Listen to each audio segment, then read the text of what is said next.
Um novo tempo no novo programa, o Divã de André Kepp. E olha o tema de hoje, também um tema muito especial para entendermos muita coisa que está acontecendo na atualidade. Olha aí, guerra dos sexos e o sistema. Ué, André, uma coisa tem a ver com a outra? Tem.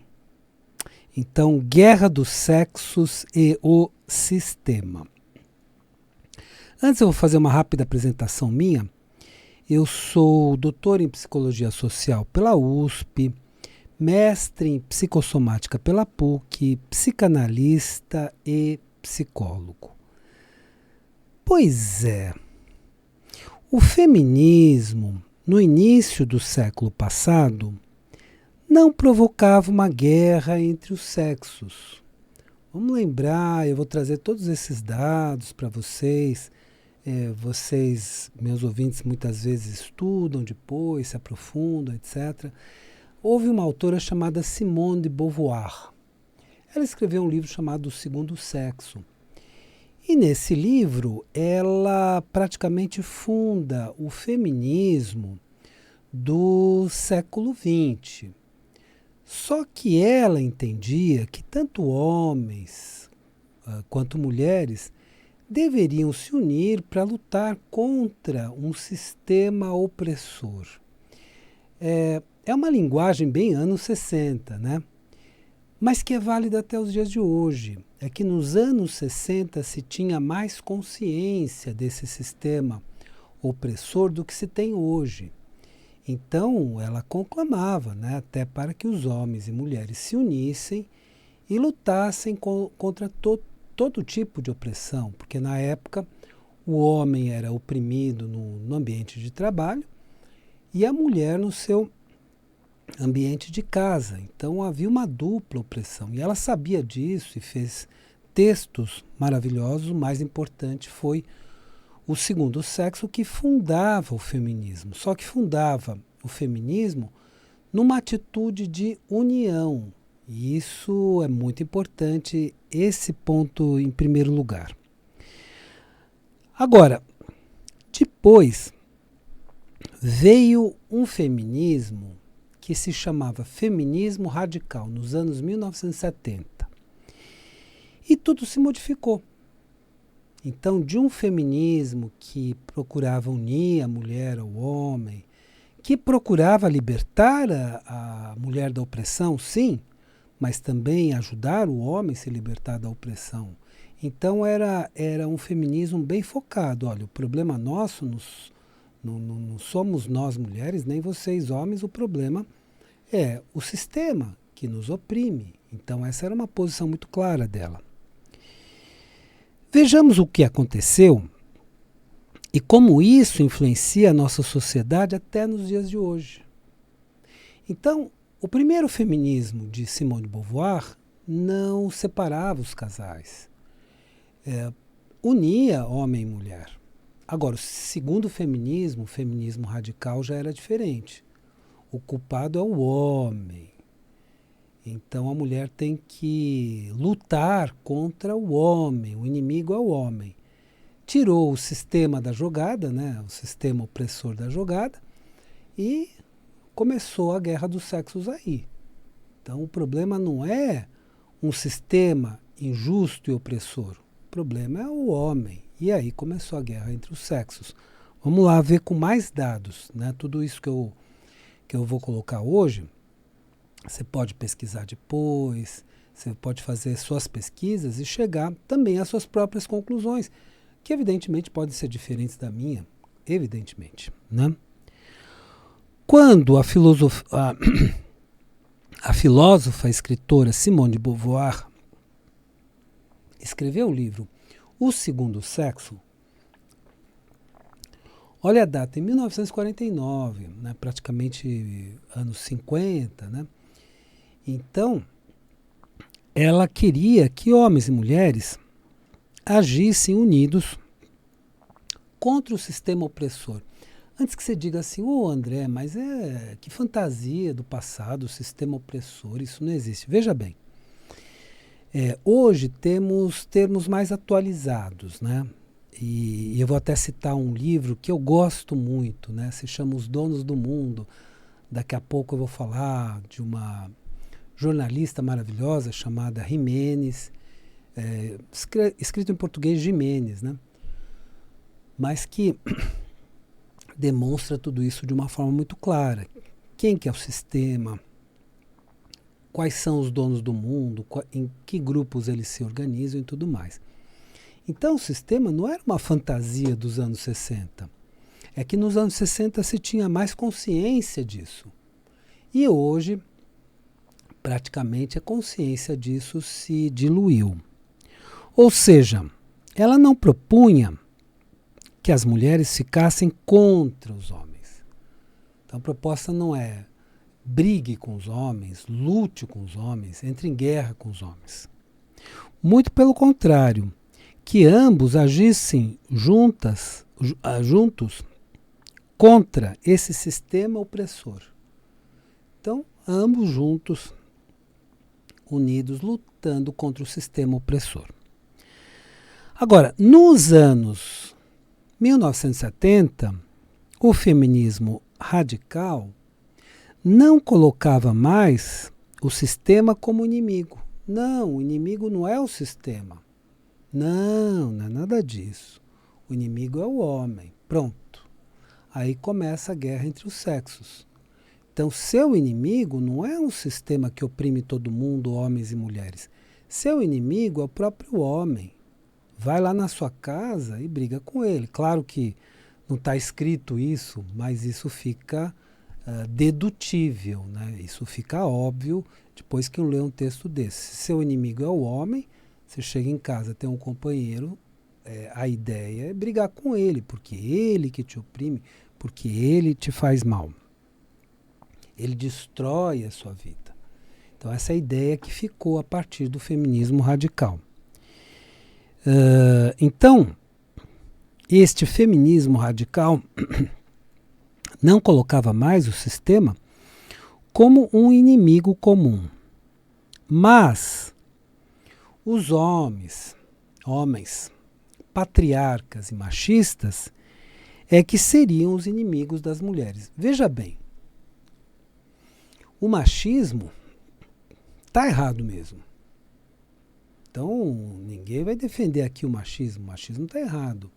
O que o homem precisa na atualidade é desenvolver uma masculinidade que não seja machista, porque realmente o machismo está errado.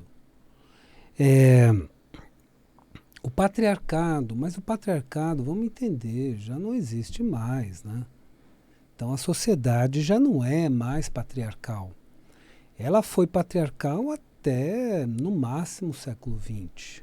Hoje ela continua, vamos dizer assim, semi-patriarcal, mas aquele patriarcalismo do modelo masculino preponderando já é algo do passado. Tá bom, existem ainda resquícios, existem ainda homens machistas? Claro que sim.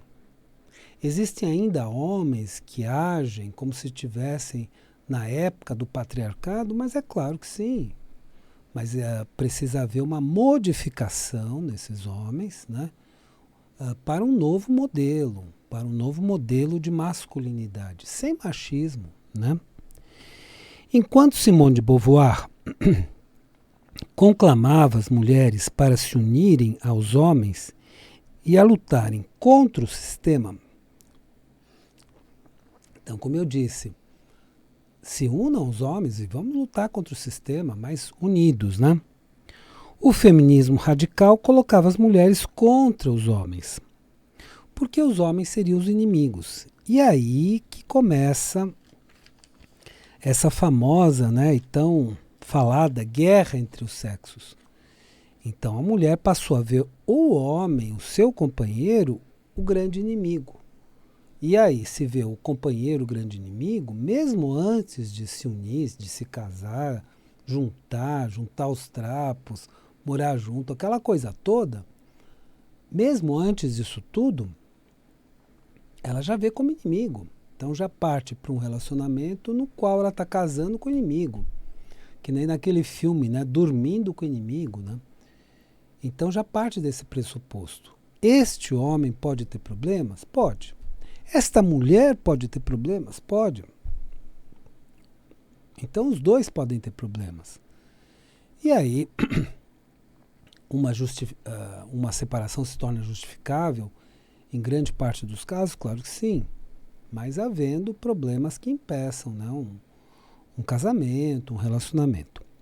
Diferente da posição de Beauvoir, o feminismo radical colocou as mulheres contra os homens, desde os anos 1970. Agora, no meio disso tudo, né, já que você falou, você citou o sistema, como é que o sistema reagiu a tudo isso? Bom, e o que é sistema, em primeiro lugar, né, vamos entender, e como o sistema se posicionou diante disso, né, diante do feminismo, especificamente. Bom, o sistema é feito pelos donos do mundo, por aquelas pessoas que mandam no mundo.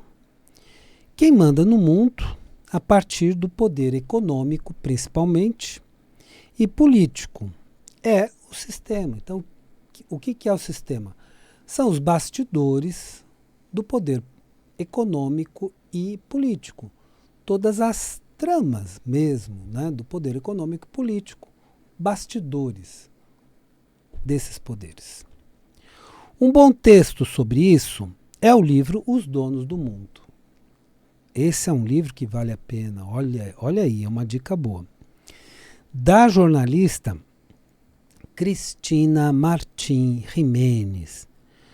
Se escreve em português com um J, né? Então, Jimenez em português. Mas essa autora maravilhosa, que vai trazendo detalhes sobre o Clube dos Bilderbergs, sobre a trilateral, sobre uma série de questões importantíssimas, né? Vale a pena. Como sistema, os donos do mundo agiram. Então, diante desse feminismo, como é que eles agiram? Claro que eles não gostavam dos textos de Simone de Beauvoir. Simone de Beauvoir dizia, vamos se unir homens e mulheres contra o sistema. Gostavam? Não gostavam disso. Então esse tipo de feminismo eles começaram a combater, atacaram violentamente a Simone de Beauvoir. Ela foi fortemente atacada pelo texto que ela fez, O Segundo Sexo principalmente. Então, já que ela propunha a união de mulheres e homens contra o sistema. Claro que eles preferiram e incentivaram, para falar pouco, né? Incentivaram de todas as formas possíveis, né? Até economicamente, evidentemente, os textos que colocavam as mulheres contra os homens. Bom, deixa elas aí brigando com os homens e a gente fica aqui tranquilo, né? Essa tal de Simone de Beauvoir nos atrapalhou por um período, mas agora, a partir dos anos 1970, com esse feminismo radical, então deixa eles brigarem e a gente fica aqui tranquilo, né? Fazendo os nossos bastidores, se é que você me entende, né? Enquanto eles saíam do foco. Então eles vão ficar aqui nos bastidores, deixam eles brigando, né? Deixam homens e mulheres brigando. Incentivaram a guerra dos sexos e incentivaram os textos do feminismo radical. É a famosa técnica do dividir para reinar. Sabe dessa técnica, né? Então, enquanto tiver duas facções brigando, eles dominam tranquilamente. Lembra um pouco atualmente a situação política, as pessoas brigando de um lado e de outro e os poderosos reinando tranquilamente? É verdade, lembra e tem tudo a ver, viu? Tem tudo a ver. Né? Enquanto fica brigando entre esquerda e direita, eles estão lá tranquilos. Né? Enquanto homens e mulheres brigam entre si, o sistema sai do foco e age nos bastidores. Então, deixa os dois brigando e a gente fica aqui, né, reinando nos bastidores, melhor termo. Com os afrodescendentes e eurodescendentes, né? Os afrodescendentes são as pessoas de pele preta. Os eurodescendentes são as pessoas de pele branca. Ou seja, pretos e brancos foi a mesma coisa. Todos os movimentos dos anos 60, porque nos anos 60 houve um grande despertar, um grande awakening, né? E as pessoas começaram a perceber que esse sistema era nocivo. E as pessoas começaram a se posicionar contra o sistema. Então, todos os movimentos que propunham a união de pretos e brancos contra o sistema foram combatidos. Então, todos esses movimentos que falavam vamos nos unir. Claro que você está se lembrando de Martin Luther King, pessoa maravilhosa. O discurso maravilhoso dele é I Have a Dream, né? Esse vale a pena você até procurar na internet. Ouça esse discurso, que acho que foi o discurso mais maravilhoso que a Terra já produziu, na minha visão, é claro, né? Martin Luther King, pessoa maravilhosa, pacifista, que procurou libertar os negros daquela situação terrível que eles viviam nos Estados Unidos. E é por esse motivo que Martin Luther King foi assassinado. Por quê? Porque ele não propunha a guerra entre pretos e brancos. Ele propunha a união. E aí é claro que não interessava para o sistema. De novo, falava, olha, nós pretos e vocês brancos precisamos nos unir para lutar contra o sistema. Era tudo que o sistema não queria. Então, mataram Martin Luther King, que fez um movimento maravilhoso, para reforçar em todos os movimentos que colocavam os pretos contra os brancos. E aí que aconteceu tudo isso, né? Quer dizer, movimento de grandes revoltas e tudo mais, que foram incentivados por eles. Porque, de novo, sai do foco, pretos e brancos ficam brigando entre si e eles fazendo tudo nos bastidores.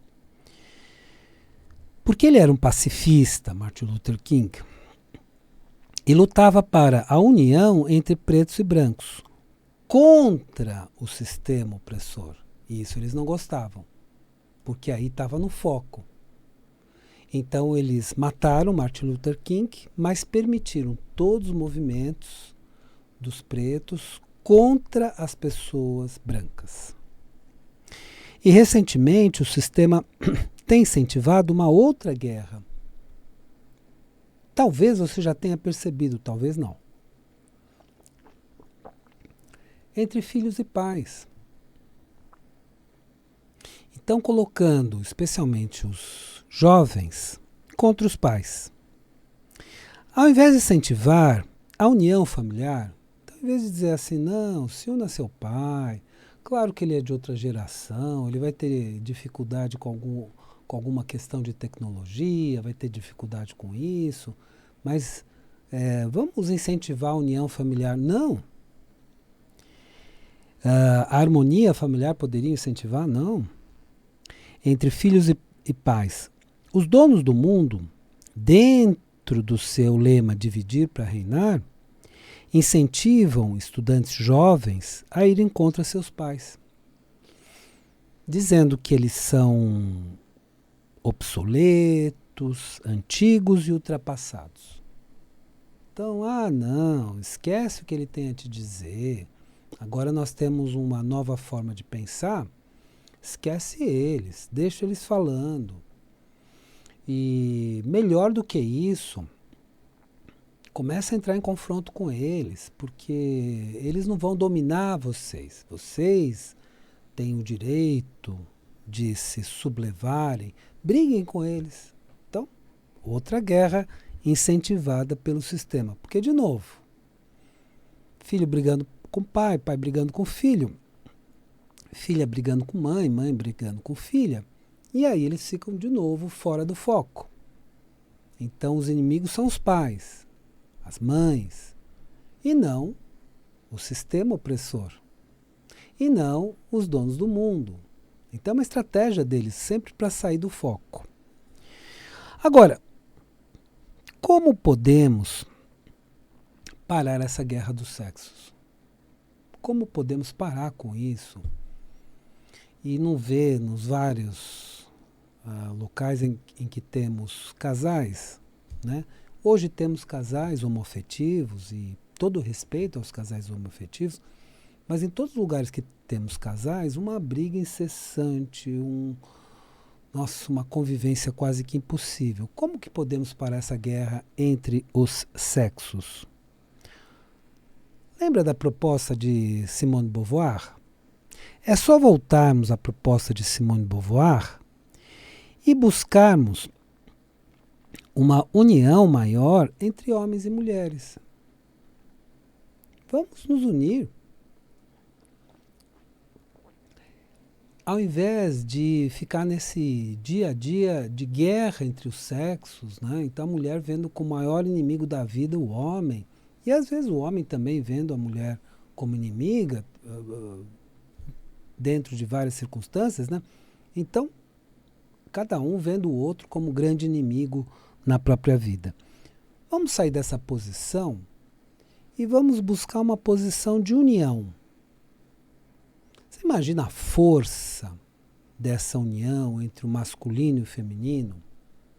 Mesmo em casais homoafetivos, que precisamos ter todo o respeito, você já imaginou a força dessa união? É uma força de inteligência com princípio masculino e inteligência com princípio feminino. Isso é muito forte. Contra um sistema opressor, sim. Nos anos 60 eles tinham chegado à consciência do problema, sim. Contra donos do mundo que são tão gananciosos e vivem nababescamente, mas retirando o dinheiro do restante da população.